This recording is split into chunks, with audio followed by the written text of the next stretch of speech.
ज्योतिष शास्त्र में शनि और गुरु की युति का क्या फल होता है, आज हम लोग इसका विचार करेंगे। यदि आपकी कुंडली में बृहस्पति और शनि साथ में बैठे हैं तो आपके लिए वो कैसा फल दे रहे हैं, अच्छा या बुरा, निगेटिव या पॉजिटिव, इसका आज हम लोग विचार करेंगे। क्यों? आप साधारण नहीं हैं अगर आपकी कुंडली में शनि और गुरु साथ में बैठे हैं, क्योंकि ज्योतिष शास्त्र में एस्ट्रोलॉजी के अकॉर्डिंग शनि और गुरु का योग जो बनता है वो 12 साल में एक बार बनता है। क्यों? क्योंकि गुरु एक राशि पर लगभग 1 साल तक रहता है, तो शनि की राशि में आने के लिए गुरु को 12 साल लग जाते हैं, तब कहीं जाकर एक बार योग बनता है जब शनि और गुरु साथ में बैठते हैं। अगर आपकी जन्म कुंडली में शनि और गुरु साथ में बैठे हैं किसी भी भाव में, फर्स्ट हाउस में, सेकंड हाउस में, 5th हाउस में, 7th हाउस में, 10th हाउस में, 12th हाउस में, किसी भी जो कुंडली में 12 भाव होते हैं बर्थ चार्ट में, जन्मांग चक्र में, किसी भी भाव में अगर आपके गुरु और शनि बैठे हैं तो आज हम लोग इसका विचार करेंगे। सबसे पहले आप जान लीजिए शनि क्या होता है। तो शनि न्याय का कारक ग्रह माना गया है, आयु का कारक माना गया है, शनि ग्रह भृत्य कारक शनि माना जाता है। और गुरु ज्ञान का कारक माना गया है, और क्या बोलते हैं, ज्ञान का कारक हो गया। और सद्गुण, हमारे अंदर कितने अच्छे गुण हैं, और जितनी भी प्रसिद्धि मिलती है, जितना भी आदमी कोई विख्यात होता है तो वो गुरु ग्रह ही देता है। और उच्च हर प्रकार की उन्नति, हर प्रकार की ग्रोथ गुरु देने वाला होता है। जब एक आप साधारण रूप से समझिए, जब किसी की कुंडली में शनि और गुरु साथ में बैठते हैं तो ऐसे लोग बहुत ज़्यादा धनवान होते हैं और ये लोग बहुत ख्याति प्राप्त करते हैं, अर्थात इनको नेम और फेम दोनों बहुत ज़्यादा मिलता है। और आप समझ लीजिए, ऐसे लोग अगर राजनीति के क्षेत्र में जाते हैं तो उसमें भी बहुत अच्छा विकास करते हैं। और प्रायः हम लोग देखते हैं कि शनि और गुरु जिनकी भी कुंडली में साथ में बैठते हैं तो लगभग ये लोग गांव के मुखिया होते हैं या फिर अपने क्षेत्र में एक जाने माने हस्ती होते हैं। और भी बहुत कुछ है, मैं आपको बताता हूँ, लेकिन कुछ चीज़ें हैं जो इनका हमने देखा है, काफ़ी कुंडली में देखा है, और जो हम लोग को गुरु जी के द्वारा बताया गया है, शनि और बृहस्पति गुरु का फल का योग, तो मैं उसको बताऊँ तो कई बार इन लोग को देखा जाता है कि कई बार इनको अपमान सहना पड़ता है अपनी ज़िंदगी में। कई बार अपनों से, जिनको ये बहुत अपना समझते हैं, जिनसे बहुत ज़्यादा ये सम्मान की आशा करते हैं, उनसे बहुत इनको हर्ट होना पड़ता है, बहुत कई बार इनको अपमानित होना पड़ता है।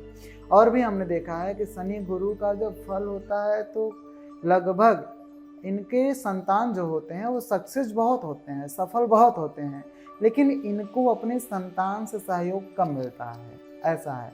और जो है फल भाव का, उस पर हम लोग विचार करते हैं। जब किसी की कुंडली में शनि और गुरु फर्स्ट हाउस में बैठते हैं, शनि और गुरु नैसर्गिक मित्रता के अनुसार भी क्या माने गए हैं, समभाव माने जाते हैं, शत्रु नहीं है आपस में ये दोनों। तो जब भी किसी के फर्स्ट हाउस में शनि और गुरु बैठते हैं तो ऐसे व्यक्ति का व्यक्तित्व तो बहुत अच्छा हो जाता है, इनका नेचर बहुत अच्छा हो जाता है। जब किसी के सेकंड हाउस में शनि और गुरु बैठते हैं तो ऐसे लोग धनवान बहुत होते हैं, क्योंकि गुरु जो है वो मंत्री माना गया है, तो ये अपनी लोग बुद्धि से बहुत ज़्यादा धन को कमाते हैं, बहुत ही ज़्यादा ये अपने जीवन में विकास करते हैं। क्यों?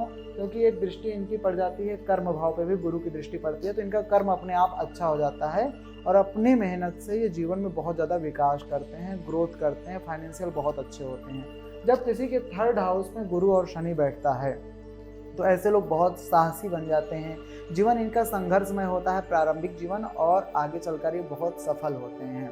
जब किसी के चतुर्थ भाव में गुरु और शनि बैठते हैं तो ऐसे व्यक्ति अपने जीवन में सुख बहुत पाते हैं, माता से भी इनको बहुत अच्छा सुख मिलता है, और वाहन आदि का भी, भूमि आदि में भी, अगर ये इस क्षेत्र में, जैसे वाहन के क्षेत्र में, भूमि के क्षेत्र में, अगर इन सब क्षेत्र में ये मेहनत करते हैं, बिजनेस करते हैं, कंस्ट्रक्शन का वर्क हो गया, इन सब में अगर काम करते हैं तो ये बहुत अच्छा विकास करते हैं। जिनके गुरु शनि और गुरु पंचम भाव में बैठते हैं, जिनका बुद्धि बहुत अच्छा होता है, पढ़ाई बहुत अच्छा होता है और बहुत ही जीवन में सफल होते हैं। जिनके छठे भाव में शनि गुरु बैठते हैं तो ऐसे लोगों के शत्रु बहुत, मतलब शत्रु इनका कभी कुछ नहीं बिगाड़ पाते हैं, और इनको अपने जो माता के परिवार वाले होते हैं, अर्थात नाना मामा, उनके यहाँ से भी अच्छा सहयोग मिलता है, और कोई भी बात हो, कहीं भी हो, ये लोग झंडा गाड़ के आते हैं, अर्थात हर जगह विजय प्राप्त करते हैं। किसी के शनि और गुरु जब 7वें भाव में बैठता है तो ऐसे लोग अपने पार्टनर से बहुत अच्छा इनको सहयोग मिलता है, पार्टनर से, और कोई भी काम अगर पार्टनरशिप में करते हैं तो उसमें भी इनको अच्छी सफलता मिलती है। किसी के शनि और गुरु अष्टम भाव में बैठते हैं तो इनकी आयु बहुत अच्छी होती है, इनको जल्दी शरीर में कोई रोग नहीं होता है और इनकी हेल्थ बहुत अच्छी रहती है और लगभग 75 ईयर के ऊपर तक ये जीते हैं, दीर्घायु होते हैं। जिनकी भी कुंडली में शनि और गुरु नवम भाव में बैठते हैं तो ऐसे लोग भाग्यशाली बहुत होते हैं, धार्मिक होते हैं, अपने जिस भी धर्म के हों अगर उस धर्म को मानते हुए चलते हैं तो ज़रूर अपने जीवन में बहुत ज़्यादा विकास करते हैं। और देखा गया है कि ये लोग अपना कुछ नया स्टार्टअप करते हैं, कुछ ना कुछ इनको नया करने की चाह रहती है। जिनकी भी कुंडली में शनि और गुरु दसम भाव में बैठते हैं तो अगर ये अपने पिता से जुड़े हुए कोई काम करते हैं, पिता से संबंधित कोई बिजनेस करते हैं तो उसमें भी इनको काफ़ी ज़्यादा ग्रोथ देखने को मिलता है और ये बहुत अच्छे बिजनेसमैन भी होते हैं और अच्छे लेवल की जॉब करने वाले होते हैं और अपने पिता की बहुत मदद करने वाले होते हैं। जिनकी भी कुंडली में शनि और गुरु यहाँ पर आपको 11th हाउस में बैठता है तो ऐसे लोग हर काम में लाभ प्राप्त करते हैं और इनको राजनीति में भी अच्छा लाभ मिलता है और कई बार इनको बहुत जल्दी ग्रोथ देखने को मिलता है, मतलब सर्वोन्नति, हर प्रकार की उन्नति इनको देखने को मिलती है और किसी भी क्षेत्र में रहते हैं तो ये स्टेप बाय स्टेप बहुत जल्दी आगे बढ़ जाते हैं। जिनकी भी कुंडली में शनि और गुरु 12th हाउस में रहते हैं तो ऐसे लोगों को, जो भी आपस के लोग रहते हैं, कई बार इनको थोड़ा आपसी लोगों से कष्ट देखने को मिलता है, लेकिन इनके अंदर परख बहुत अच्छी होती है। ये बहुत जल्दी जान जाते हैं कि कौन व्यक्ति अपना है कौन पराया है और बहुत कुछ इनको त्यागना पड़ता है, लेकिन त्याग के ही अपने जीवन में बहुत ज़्यादा आगे जाते हैं। जैसे अपनों को छोड़कर बहुत विकास करना, जैसे एक होता नहीं कि गांव की बहुत छोटे गांव से भी निकल के बहुत लोग विकास कर देते हैं, तो ऐसे में भी शनि गुरु की युति बनती है। थोड़ा सा जो कमज़ोर बनते हैं शनि गुरु, तो जब शनि और गुरु छठे भाव में, 8वें भाव में या फिर 12वें भाव में जब शनि और गुरु बैठते हैं तब थोड़ा सा कमज़ोर होते हैं। उसके लिए उपाय है, जैसे शनि के लिए है तो शनि स्तोत्र का पाठ करना चाहिए, गुरु के लिए है विष्णु सहस्त्रनाम स्तोत्र का पाठ करना चाहिए। ये आपके भावों के अनुसार मैंने बता दिया शनि और गुरु का फल।